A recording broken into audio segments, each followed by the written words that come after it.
നമ്മൾ ഇന്നത്തെ ക്ലാസ്സിൽ കുറച്ച് മുൻവർഷ ചോദ്യങ്ങൾ, വളരെ പ്രാധാന്യമുള്ള കുറച്ച് ക്വസ്റ്റ്യൻസ് ആണ് നോക്കുന്നത്. സമയം കളയാതെ നമുക്ക് ക്ലാസ്സിലേക്ക് പോവാം. കൊടുങ്ങല്ലൂർ കുഞ്ഞിക്കുട്ടൻ തമ്പുരാൻ ഏത് അപരനാമധേയത്തിലാണ് അറിയപ്പെടുന്നത്?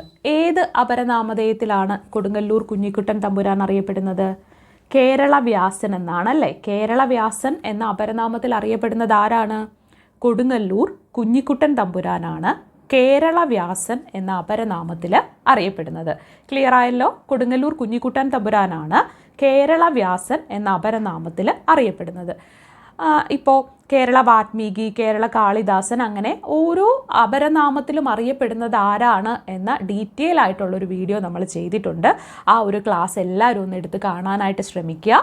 അപ്പോൾ കൊടുങ്ങല്ലൂർ കുഞ്ഞിക്കുട്ടൻ തമ്പുരാൻ ഏത് അപരനാമധേയത്തിലാണ് അറിയപ്പെടുന്നത്? കേരള വ്യാസൻ. ആരാണ് കേരള വ്യാസൻ? കേരള വ്യാസൻ കൊടുങ്ങല്ലൂർ കുഞ്ഞിക്കുട്ടൻ തമ്പുരാനാണ്.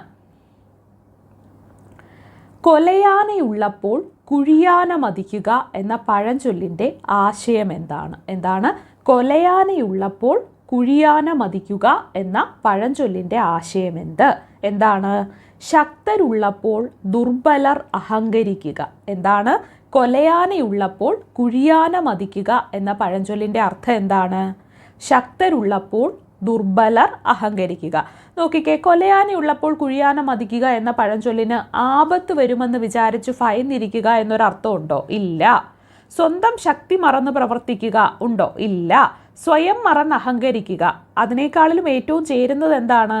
ശക്തരുള്ളപ്പോൾ ദുർബലർ അഹങ്കരിക്കുക എന്നതല്ലേ കൊലയാനയുള്ളപ്പോൾ കുഴിയാന മതിക്കുക എന്ന പഴഞ്ചൊല്ലിൻ്റെ ആശയം. ക്ലിയർ ആയോ? നമ്മളെ ഒന്ന് കുഴപ്പിക്കാൻ അവർ ശ്രമിക്കുമല്ലേ? കാരണം നമ്മളിപ്പോൾ എന്താണ് ഈ സ്വയം മറന്ന് അഹങ്കരിക്കുക അതാണോ എന്ന് ചിന്തിച്ചു പോവില്ലേ? അങ്ങനെയല്ല. കൊലയാനയുള്ളപ്പോൾ കുഴിയാന മതിക്കുക എന്ന് പറയുമ്പം കൊലയാന എന്താണ്? ശക്തനുള്ളപ്പോൾ കുഴിയാന ദുർബലനാണെന്നല്ലേ പറയുന്നത്. ദുർബലനായിട്ടുള്ള ആ ഒരു അർത്ഥത്തിലാണ്. അപ്പോൾ എന്താണ് കൊലയാനയുള്ളപ്പോൾ കുഴിയാന മതിക്കുക എന്ന പഴഞ്ചൊല്ലിൻ്റെ ആശയം? ശക്തരുള്ളപ്പോൾ ദുർബലർ അഹങ്കരിക്കുക എന്നതാണ്. ക്ലിയർ ആയല്ലോ? അടുത്ത ചോദ്യം എന്താണ്? നന്ദനാർ എന്ന തൂലികാനാമത്തിൽ അറിയപ്പെടുന്ന സാഹിത്യകാരൻ ആരാണ്? നന്ദനാർ എന്ന തൂലികാനാമത്തിൽ അറിയപ്പെടുന്നത് PC ഗോപാലനാണ് അല്ലേ. ആരാണ്? PC ഗോപാലൻ. ഇവിടെ ഒന്ന് ശ്രദ്ധിച്ചേ, ഗോപാലൻ എന്ന് മാത്രം പഠിച്ചു വെച്ചാൽ നമ്മളെ കുഴപ്പിക്കുമല്ലേ? കാരണം എന്താ? AK ഗോപാലൻ അങ്ങനെ വരെ ഒരു ഓപ്ഷൻ തന്നിട്ടുണ്ട്. അപ്പോൾ എന്താണ്? നന്ദനാർ എന്ന തൂലികാനാമത്തിൽ അറിയപ്പെടുന്ന സാഹിത്യകാരനാണ് PC ഗോപാലൻ. ആരാണ് നന്ദനാർ എന്ന തൂലികാനാമത്തിൽ അറിയപ്പെടുന്നത്? PC ഗോപാലൻ. മഞ്ഞപ്പട്ട് എന്ന പദം വിഗ്രഹിക്കുമ്പോൾ കിട്ടുന്ന രൂപം എന്താണ്? മഞ്ഞയും പട്ടും ആണോ? അല്ല.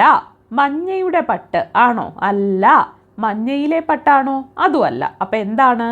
മഞ്ഞയായ പട്ടാണ് മഞ്ഞപ്പട്ട്. മഞ്ഞപ്പട്ട് എന്ന പദം വിഗ്രഹിക്കുമ്പോൾ എന്താണ്? മഞ്ഞയായ പട്ടാണ് മഞ്ഞപ്പട്ട്. ക്ലിയർ ആയല്ലോ?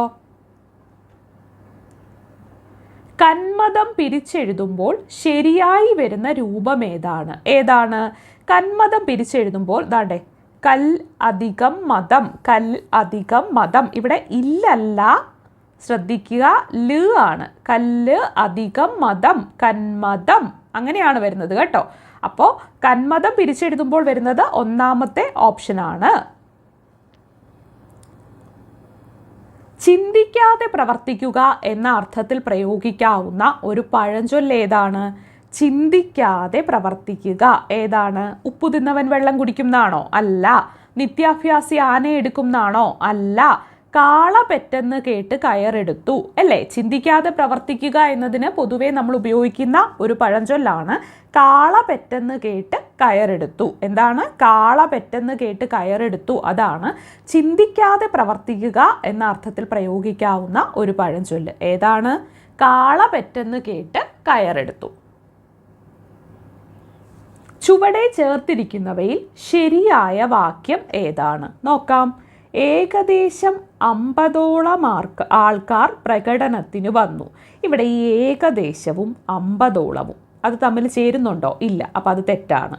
അവർ തോറ്റതിനു കാരണം പഠിക്കാത്തതു കൊണ്ടാണ്. ശരിയാണോ? അല്ല. വായനാ ദിനത്തിൽ വിദ്യാർത്ഥികൾക്കായി സാഹിത്യ മത്സരങ്ങൾ നടത്താറുണ്ട്. ശരിയാണല്ലോ? ആണ്. സ്കൂൾ എന്താണ്? കുട്ടികൾ സ്കൂൾ അടച്ചാൽ നാളെ മുതൽ കളി തുടങ്ങും. തെറ്റല്ലേ? സ്ട്രക്ചറേ തെറ്റല്ലേ? അപ്പോൾ വായനാ ദിനത്തിൽ വിദ്യാർത്ഥികൾക്കായി സാഹിത്യ മത്സരങ്ങൾ നടത്താറുണ്ട്. അതാണ് ശരിയായിട്ടുള്ള വാക്യം അല്ലേ? ക്രിസ്റ്റൽ ക്ലിയർ, കൃത്യമായ മലയാള തർജ്ജമ എന്താണ്? ക്രിസ്റ്റൽ ക്ലിയറിൻ്റെ കൃത്യമായിട്ടുള്ള മലയാള തർജ്ജമ എന്താണ്? ക്രിസ്റ്റലിൻ്റെ ഘടനയാണോ? അല്ല. അവ്യക്തമാണോ? അല്ല. പുറംപൂച്ചാണോ? അല്ല. സുവ്യക്തം. ക്രിസ്റ്റൽ ക്ലിയർ എന്ന് പറഞ്ഞാൽ സുവ്യക്തം.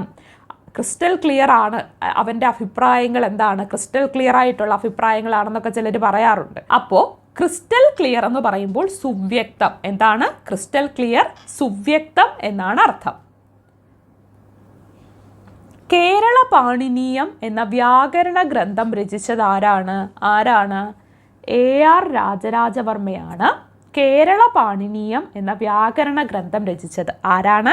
AR രാജരാജവർമ്മയാണ് കേരള പാണിനീയം എന്ന വ്യാകരണ ഗ്രന്ഥം രചിച്ചത്. ക്ലിയർ ആയല്ലോ?